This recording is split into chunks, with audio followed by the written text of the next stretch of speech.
তো সবার কি অবস্থা? আজকে আপনাদের মাঝে আবার আমরা আমাদের ষষ্ঠ দিন বয়স আমাদের কালার বার্ডের আপনারা দেখতে চাইছেন যারা, তাদেরকে আমি দেখাচ্ছি। আমাদের এখানে 4000 বাচ্চা আছে। আমাদের ব্রুডিং মোটামুটি শেষ দিকে। আমাদের বাচ্চাগুলো মোটামুটি ওয়েট 150 গ্রামের কাছাকাছি, এবং আমরা এখনও লাল লাইটের ব্যবস্থা করে রাখছি এবং বাচ্চা দৌড়াদৌড়ি করতেছে। আল্লাহর রহমতে জ্বরে আছে, এখনও সুস্থ আছে। এই যে দেখেন এই সাইড দিয়ে।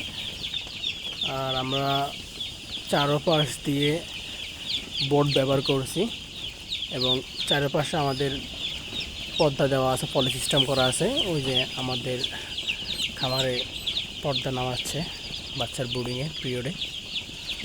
তো যারা শীতকালে মুরগি লালন পালন করবেন চিন্তা করতেছেন, খুব যত্ন করবেন আর কি, মুরগির ভালোভাবে যত্ন করবেন, কারণ শীতকালে সবচেয়ে বেশি মর্টালিটি এবং রোগের হার বেশি।